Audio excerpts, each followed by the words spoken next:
Hall of Famer. He won the Super Bowl twice, NFL Network analyst. You can follow Terrell Davis on Twitter at Terrell_Davis. He joins us now. TD, how are you? Good morning, Dan. How you doing this morning? I'm doing okay. Here's a question we had earlier. The new Super Bowl odds are out, and it's the Saints, number one on that list, followed by the Rams, and then the Chiefs. If I gave you two teams and I took the rest to win the Super Bowl, which two teams are you taking? I'm definitely going with Saints right now, and I'd have to go. I think Kansas City a little better than the Rams for me, so I'll go KC. What is it about Kansas City, aside from the offense? Like, do they have so much offense that it can overshadow or make up for what they may not have on defense? Yeah, I mean, we're seeing that. We're seeing that they can put so much points and so much stress on your defense that, I mean, at some point during the playoffs, we all know that defense has to make a stop here or there. But D Ford has been tremendous. And, of course, they have Justin Houston. They've got some pieces that I've seen at times make some plays and some stops. And that's what you want. You just want a defense that they don't have to be this sort of shutdown defense, but bend but don't break, make some crucial plays and crucial moments. And when I look at the landscape of other teams, I just don't see teams who could sort of match up or compete with them for 60 minutes. And I just feel like Kansas City, I mean, we know the history, though. The history suggests that once they get to the playoffs that it's not going to be good for them.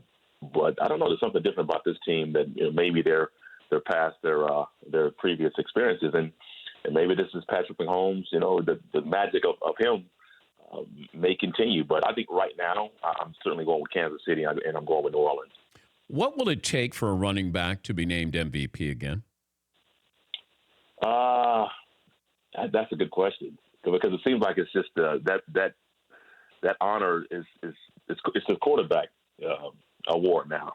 I think the last back to win it was Adrian Peterson, but certainly if you're up there around 2,000 yards, if your team is doing well, if you have a quarterback that is not one of the big names, then I think that gives you a good shot to being named MVP.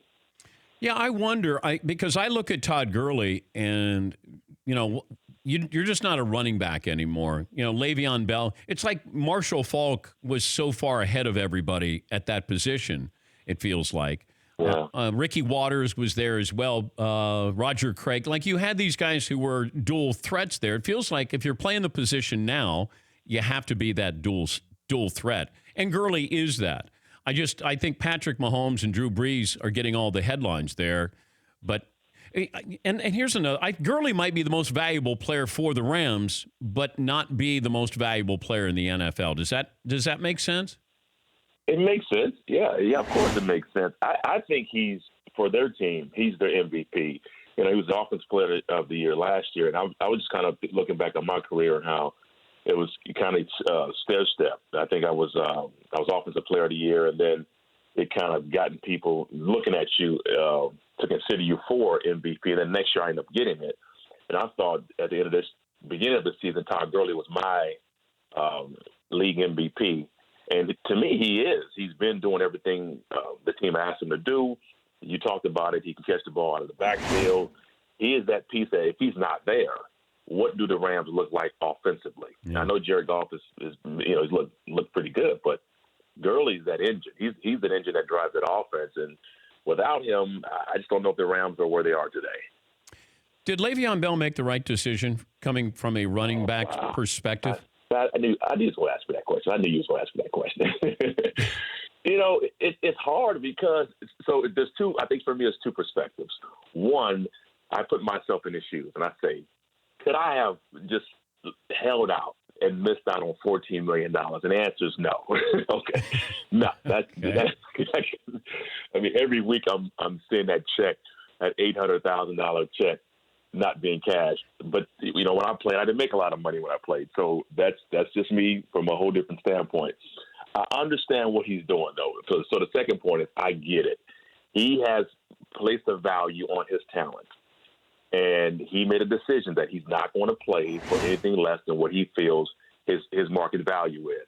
I respect that because he's also doing it for other players behind him. He's making a stance. And We know when people make a stance and they're doing things that they feel is best for them and for the game, that people frown upon that. So I respect that, because believe me, they would have been hard for me to do what he's doing. So, yeah, for him and his sake, he is doing the right thing, especially because of the injury factories. And I'm not going to say what happened to Alex Smith yesterday is something that can happen to LeVeon Bell, but it's a reminder that you really are one play away from being injured, or really having a career-ending injury. So, yeah, from that standpoint, he's like, listen, I'm not going to play until I get the money I deserve and what I feel like my fair market value is. And so he made this decision, and he's sticking with it. So I respect him for that. But for me, Pat, Dan, I don't know if I did that. He's Terrell Davis, NFL Network analyst. Yeah, I don't know if I could have either, but I understand what his motivation is in trying to protect himself for his next contract. I also wanted to ask you about Lamar Jackson. We know that he has this ability. I don't know if it's sustainable to be able to run the ball 27 times, but if you were John Harbaugh, both quarterbacks are healthy, and you may be coaching for your job in Baltimore, what would you do at the quarterbacking position? Well, yeah, Lamar is. You watch him. We see what his development looks like. He's developing into a quarterback that is learning the NFL game. And in the meantime, they're saying, be who you are. If I'm John Harbaugh, I've got to save my job. I'm playing the guy, in this case, Lamar Jackson, that I think can win games for me. Well, apparently that's the case, because in training camp, the word was coming out that he wasn't ready. And you have RG3 on the bench, and you've got some, people probably are thinking of RG3 of old, but I don't know. The last time I saw RG3 in the preseason, he looked pretty good to me. So they obviously feel that Lamar Jackson is a better option for them and that he can give them wins right now. And typically, Dan, you know how it is. That young quarterback who can use his feet, he's gonna be able to get you out of a lot of bad situations, make some plays, and you sort of ride that. And I think that's what's happening right now. I feel like they're saying, hey, he can get us a few wins right now and just sort of hold this thing afloat until either Flacco comes back or maybe he can finish out the season like this. I don't know, but. I think I'll ride with him. I'll see what he has, and I think at the same time he gives you a chance to win right now. Can Eli Manning win this job for next season by how he plays the rest of this season? I don't think so. I know people are looking at Eli, and they look at his resumes, won 2 Super Bowls, and, obviously being a Manning, he's had a decent career.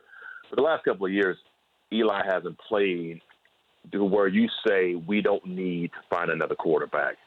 They need to have somebody ready to replace Eli, and that to me that starts now.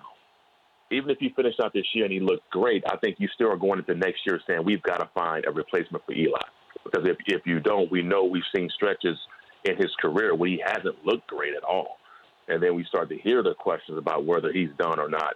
And if those questions surface next year, you want to be prepared with a quarterback that you can put in there and feel good about it. So I don't think this year what he does the remaining of this year will impact whether they find a new quarterback or not. I think they have to go find another quarterback regardless of how he finishes out. TD, good to check in with you as always. And you can follow Terrell Davis on Twitter at Terrell_Davis, the NFL Network analyst. Good to talk to you. Thank you for your time. Thank you, Dan. Have a good one. All right, buddy. That's TD. For more Dan Patrick Show, tune to Audience Channel 239 on DirecTV or download the Dan Patrick Show app.